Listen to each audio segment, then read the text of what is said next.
안녕하세요. 저는 부산 나눔의 교회를 담임하는 김성은 목사입니다. 생명의 말씀 오병이어 프로그램 오늘부터 4주 동안 다음 세대의 세우기에 관해서 여러분과 함께 또 얘기하고자 합니다. 오늘 첫 번째 시간으로 청소년들 스스로 꿈꾸게 하라 라는 제목으로 함께 또 좋은 시간 가졌으면 좋겠습니다. 사람들에게 제가 자주 하는 질문이 있습니다. 여러분 행복하십니까? 특별히 제가 교회나 또 우리 청소년들 만나면 교인들에게 또 자주 하는 이야기가 좀 행복하십니까? 이렇게 묻습니다. 여러분 행복하십니까? 아멘. 대답 안 하신 분은 불행하다는 이야기입니까? 아니면 너무 당연한 것을 묻기 때문에 대답할 필요를 못 느끼시는 겁니까? 사실 행복하다라고 할 때는요, 그 이유가 두 가지가 있는 것 같아요. 첫 번째는 행복하다라고 할 때 지금이 행복한 사람이 있고 또 나중에 행복한 사람이 있는데 정말 그 행복을 결정하는 가장 중요한 이유가 무엇인가 물어보면 현재가 아니라 미래가 좋을 때 참 행복이 있다. 그래서 제가 그 행복 강의를 할 때 자주 하는 질문이 있는데요. 그 첫 번째 질문이 뭐냐 하면 내가 지금 살고 있는 집이 70평 아파트예요. 그런데 빨간 딱지가 붙어서 한 달 뒤에 비워져야 되는 집이에요. 자, 그리고 또 내가 살고 있는 집이 비가 새고 있는 그런 주택의 허름한 집인데 아파트 분양을 받아서 한 달 뒤에 아파트로 이사갈 상황이에요. 자, 그럼 누가 행복할 것 같습니까? 예, 왜 그럴까요? 현재 상황은 누가 좋습니까? 70평 아파트에 사는 분이 훨씬 나은데 왜 우리는 행복한 사람이 70평 아파트에 사는 사람이 아니라 비세는 새방에 살고 있는 사람이 행복하다고 느끼는 것일까요? 그 무엇 때문입니까? 그것은 미래에 대한 기대가 있는 사람이 행복하다. 자, 그러면 오늘 여러분의 자녀는 지금 어떤 것 같습니까? 행복합니까? 아니면 오늘 이 시대를 살아가는 청소년들은 스스로 행복하다고 생각합니까? 어떤 것 같습니까? 여러분 스스로 생각할 때 나나 또는 우리의 자녀가 행복하다고 생각하십니까? 저는 그렇지 않은 것 같아요. 우리들의 자녀는 사실 행복하지 않아요. 왜 행복하지 않는가? 그 이유가 무엇인가 하면 OECD 국가 중에 아동행복지수에 관해서 조사를 했더니 6년 동안 우리나라가 가장 행복지수가 낮은 나라였어요. 왜 그럴까? 왜 우리 아이들이 행복하지 못할까? 여러분 자녀가 행복했으면 좋겠습니까? 불행했으면 좋겠습니까? 행복했으면 좋겠다. 네, 마찬가지입니다. 그런데 행복하지 못하는 가장 큰 이유가 있는데 그게 무엇인지 아십니까? 행복하지 못할 가장 큰 이유. 그것은 학업 스트레스 때문이랍니다. 그래서 아이들이 가장 많은 시간을 보내는 게 무슨 일을 하면서 보냅니까? 학교 가서 공부하면서 시간 보내는데 이 학업 스트레스 때문에 아이들이 행복하지 못하대요. 그래서 결국 이 아이들이 왜 행복하지 못한가? 이게 공부 때문인데 저는 오늘 이 공부라고 하는 것에 대해서 아이들이 어떤 생각을 가지고 있는가 이렇게 조사를 해봤더니 아이들이 이렇게 이야기해요. 공부는 핵폭탄이다. 언제 터질지 모르는 폭탄이다. 그리고 공부는 협박이다. 그래서 부모가 협박하는 것이고 공부는 스트레스다. 그래서 요즘 아이들이 공부 때문에 스트레스를 받는다고 해요. 결국은 이 공부라고 하는 이 학업이라고 하는 것이 결국 이 아이들을 행복하지 못하게 만들고 있다. 이 사실은 뭐 새로운 사실은 아니에요. 이미 우리가 다 잘 알고 있는 내용인데 학년이 올라갈수록 이 스트레스가 학업 스트레스가 점점 높아진다는데 문제가 있어요. 그래서 학년이 올라가 초등학교에서 중학교 올라가고 중학교에서 고등학교 올라갈 때 점점 더 이 스트레스가 심해져서 심지어는 이것 때문에 어떻게 되느냐. 청소년들이 매일 한 명 이상이 우리나라에서 자살을 하고 있어요. 실제 세계에서 자살률이 가장 높은 나라가 우리나라라는 거 이미 알고 계시죠. 그런데 청소년들의 자살률도 세계 1위예요. 우리 자녀들이 행복하지 못한 것까지도 마음이 아픈데 스스로 뭐까지 하게 됩니까? 목숨까지 끊게 된다는 거예요. 저는 이 사실을 뭐 새롭게 각인하자는 얘기가 아니에요. 이게 다 이미 알고 있는 이야기인데 제가 이거를 여러분에게 말씀드리는 것은 저도 똑같은 고민을 하면서 지내왔다는 거예요. 뭘 하면 우리 아이들이 불행하지 않고 행복하고 뭘 하면 우리 아이들이 자살하지 않고 즐겁게 살아갈 수 있을까? 답이 보이지 않았어요. 제가 모태신앙부터 교회를 다니고 또 지금까지 교회를 다니고 있는데 또 청소년 사역하고 지금까지 또 목회를 한 지도 벌써 이제 17년째 접어들었어요. 제가 담임 목회를 한 지가 이제 11년째 되는데 사실 저에게 가장 큰 고민은 아이들이 행복했으면 좋겠는데 어떻게 하면 이 아이들을 행복하게 만들 수 있을지를 잘 모르겠다. 그러던 중에 한 3년 전이었네요. 제가 한 중학교에 갔는데요. 거기서 아이들 꿈찾기를 하더라고요. 그래서 저는 사실 목회를 하지만 중학생들 앞에 앉혀놓고 7시간씩 강의를 해서 이 아이들을 집중시키라고 하면 차라리 밖에 나가서 노가다를 하는 게 낫지. 그 아이들 7시간 데리고 놀 자신이 없는데 거기 놀라운 거는 그 7시간 동안에 그 아이들을 데리고 뭔가를 했는데 반응이 아이들이 재밌어요. 다음에 기회가 되면 또 했으면 좋겠어요. 이런 반응을 보이더라는 거예요. 이야, 이것이 어쩌면 오늘 우리 아이들의 그 불행을 종식시킬 수 있는 좋은 안이 되겠다라는 생각을 하고 이것 때문에 이제 실제 이제 꿈찾기를 하는 법인을 만들게 되었고 그래서 사단법인 비전리더를 만들고 이제 꿈찾는 이 일을 실제 하게 됐어요. 얼마 전에 사상구청에서 이제 꿈찾기 우리 비전리더에서 했던 내용이 있는데 마침 우리 CTS에서 와서 또 녹화를 하고 광고해 준 것이 있는데 우리 잠깐 한번 보도록 하겠습니다. 사단법인 비전위드와 사상구청이 청소년 꿈찾기 프로젝트인 헬로우 마이 드림 청소년 비전 워크숍을 부산 사상구청에서 가졌습니다. 사상구청 관내 중학생들을 대상으로 열린 이번 비전 워크숍은 청소년들에게 스스로의 가치를 발견하고 진로를 설정하며 나아가 그 꿈을 이뤄갈 수 있도록 돕고자 진행됐습니다.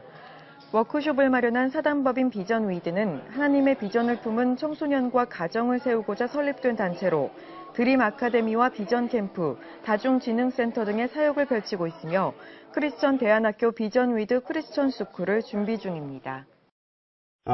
사실 지금 이 사상구청에서 했던 이 학생들은 북한의 김정은도 무서워서 남침을 포기해야 될 정도로 주저할 정도로 두려워한다는 중2 학생들을 70명가량 모아서 했던 꿈찾기예요. 그중에 좀 기억나는 사례가 있어서 잠깐 한번 소개하도록 하겠습니다. 여기 지금 잘 보이시는지 모르겠는데요. 보이지 않는 분들을 위해서 제가 잠시 한번 읽어드리겠습니다.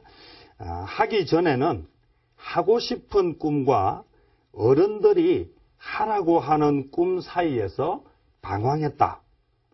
하지만 이제 확실한 내 꿈을 알고 더욱 구체적으로 꿈을 설계하게 되었다. 덕분에 더욱 꿈을 잘 알게 되고 자신감이 생기고 7시간 동안 지루하지 않았습니다. 구체적으로 꿈을 적어보면서 꿈과 더 가까워진 것 같고 더 구체적이고 확고한 꿈을 갖고 싶다는 생각이 들었다. 열정적이신 선생님 감사합니다. 꿈을 꼭 이루겠습니다.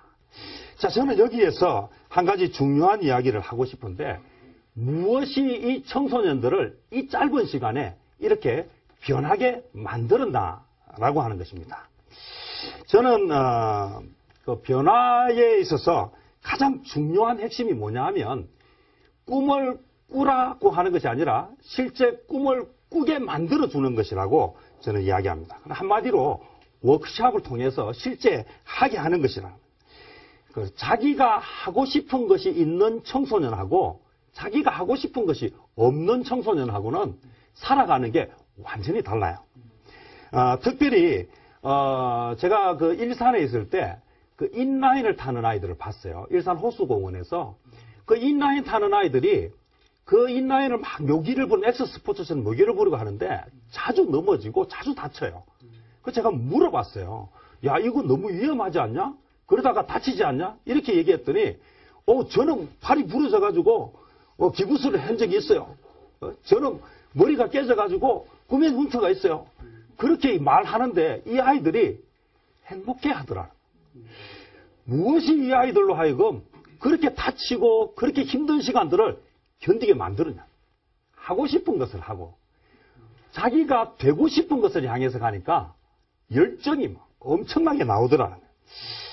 저는 이 그림을 자주 이제 그 꿈찾기나 강의할 때 쓰는데요. 이게 지금 무슨 그림이냐면 중세 시대에 한 성주가 사람들과 함께 사냥을 나가는 장면이에요. 근데 이 사냥을 나갈 때에 말 타고 가서 사냥을 하는 게 아니고 사냥개를 데리고 나가는데 문제는요. 이 사냥개들과 함께 사냥하러 가다가 갑자기 어느 순간 사냥개 한 마리가 뛰기 시작해요. 이 한 마리가 뛰기 시작할 때 나머지 사냥개들이 함께 뛰어요. 그래서 사냥개들이 뛰는 것을 향해서 이 성주하고 그와 함께 했던 사람들이 막 말 타고 따라가는데 막 쫓아가다 보면 사냥개가 한 마리씩 주인에게 되돌아오는데 중요한 것은요. 끝까지 돌아오지 않는 사냥개가 한 마리 있다는 거예요. 문제는 그 사냥개들은 다 똑같은 능력을 가지고 있는데 단지 차이점은 그 여러 마리 사냥개 중에서 사냥감을 제일 먼저 발견한 사냥개가 뛴다는 거예요. 그러니까 그 중에 누구든지 상관없이 한 마리라도 먼저 본 놈이 뛰고 한 놈이 뛰면 나머지들이 따라 뛰는데 중간에 돌아오는 사냥개들은 보고 뛴 사냥개가 아니라 뛰는 놈을 따라서 뛴 놈들은 돌아온다는 거예요. 참 재미있죠? 그럼 어떤 개가 끝까지 달려간다는 얘기입니까? 예, 처음 본, 먹잇감을 본 놈은 끝까지 달려가요. 저는 이 차이가 무엇인가? 꿈을 꾸라고 하지만 진짜 자기 꿈을 보면 달려가는 거예요. 그러니까 사냥개는 훈련을 시켜놨어요. 다 모두 그런 능력이 있어요. 뭘 보면? 먹잇감을 보면 달려가도록 훈련이 돼 있어요. 그러면 능력이 없어서 못 가는 게 아니라 뭐 하지 못했기 때문에 지가 보지 못하고 뛰기 때문에 가다가 힘들면 돌아오는데 본 놈은 끝까지 달려간다. 저는 청소년들이 스스로 꿈꾸게 해야 되는 이유 중에 바로 이것이라고 생각해요. 오늘 이 시대에 우리 아이들이 스스로 꿈을 꾸도록 만들어주면 된다. 이 그림은 작년 10월 달에 자전거 4대강 북토 종주했던 내용이에요. 부산 경남인이라고 하는 월간 잡지에 요 기사가 실렸어요. 11월 기사로 실렸는데요. 10월 초에 제3차 자전거 북토 종주 6명의 초중고 학생들과 인천에서 부산까지 함께한 그런 기사가 나왔습니다. 이거 확인하실 수 있어요. 여기에 6명의 부산 아이들이 참가했는데 여기에는 초등학교 아이가 2명 있어요. 중요한 것은요. 이 아이들이 그 먼 거리를 자전거를 타고 내려오는 동안에 힘든 시간들이 많았을 거라는 거예요. 힘든 시간들이 많았는데 그것을 견뎌낼 수 있었던 이유가 무엇일까? 구체적인 목적이 있으니까 또 옆에서 함께하는 사람들이 있으니까 끝까지 포기하지 않고 올 수 있었어요. 다녀와서 이 아이들이 하는 이야기가 죽을 뻔했어요. 얼마나 힘들었는지 몰라요. 그렇게 이야기하는데 다음에 또 갈래라고 물으니까 안 간다는 이야기는 하지 않고 글쎄라고 대답한다는 거예요. 아이들이 우리는 힘들면 안 할 것이라고 생각하는데 그것이 고통스러우면 안 할 것이라고 생각하는데 거기서 추억이 생기고 거기서 이겨낸 보람이 생기면 다음에 또 할 수 있는 용기가 생긴다는 거예요. 여기에 초등학생들 참여한 것은 처음인데 그 초등학생 중에 여학생이 또 들어가 있어요. 참고로 이 초등학생 둘은 제 아들이고 딸입니다. 문제는 아이들이 스스로 꿈꾸게 하면 답이 나오는데 문제는 꿈꿀 수 없는 환경이 우리에게 있다는 거예요. 저는 오늘 2가지만 좀 이야기를 드리려고 하는데 그 첫 번째가요. 사회적인 문제라고 이야기 드리고 싶어요. 여기 한번 보시면 아시겠지만요. 71만 명 이상이 수능 시험을 응시했어요.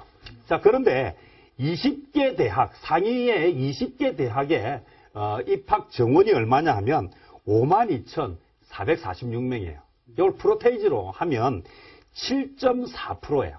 그러면 대학에 가고 싶어 하는데 20개에 들어가는 상위권 대학이 7.4%면 몇 명이 들어갈 수 있습니까? 100명으로 쳤을 때 7명, 7명에서 8명이 들어가서 상위권 20위 안에 들어가는데요.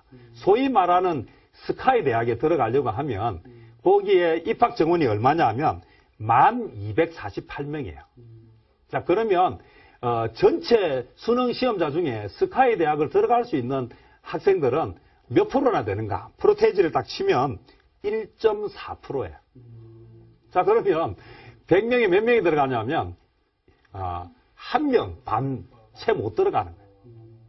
자, 이런 구조 속에서 아이들이 공부를 하고 있어요. 그러면 누가 이 학업 때문에 행복해질 수 있겠는가? 이 구조 자체는 이미 대부분의 아이들, 98명 이상의 아이들이 뭐하게 돼 있다? 루저로 그렇게 전락하게 될 수밖에 없는 사회적 구조를 가지고 있다. 그럼 아이들이 학업으로 행복해질 수 있는 것은 바늘에 좀 낙타가 바늘 구멍 들어가기보다 어렵다. 이만큼 힘든 구조. 어떻게 우리 아이들을 행복하게 할 수 있겠느냐? 저는 여기에서 이제 구조를 바꿀 수 있습니까? 없습니까? 구조를 바꾸는 게 쉽습니까? 여러분 뭐 내가 아니라고 생각하면 입시제도 바꿀 수 있습니까? 내가 마음만 먹으면 스카이대 입학 정원 늘려라. 그렇게 할 수 있습니까? 그렇게 할 수 없다는 거예요. 그러다 보니까 부모들이 뭘 선택합니까? 구조를 바꿀 수 없으니까 그 구조에 맞추려고 한다는 거예요. 그래서 오늘 가장 끔찍하고 무서운 비극은 무엇인가? 저는 첫 번째는 그 구조가 문제가 있고 두 번째는 그 구조에 맞추려고 한다. 그래서 부모가 뭐가 되어버릴 때? 학부모가 되어버릴 때. 부모가 학부모가 되어버리는 순간 이 아이들은 행복 끝, 불행 시작이 된다. 그래서 오늘 부모라고 하는 것과 학부모의 차이가 뭔지를 한번 좀 잘 보여주는 내용인데 부모는 뭐라고 이야기한다? 멀리 보라고 이야기하고 학부모는 뭐라고 이야기한다? 앞만 봐라. 부모는 뭐라고 이야기하면 함께 가라고 이야기하는데 학부모는 뭐라고 이야기한다? 앞서가라. 부모는 꿈을 꾸라고 이야기하는데 학부모는 뭐라고 이야기한다? 꿈꿀 시간을 주지 않는다. 지금 네가 그런 꿈꿀 시간이야. 지금 네가 눈앞에 있는 국영수 공부하기 바쁜데 여러분은 부모입니까? 학부모입니까? 여러분은 부모가 되고 싶습니까? 학부모가 되고 싶습니까? 부모가 돼. 지난 2013년도에 여름 캠프에서 만났던 한 여고생인데요. 고2 학생이에요.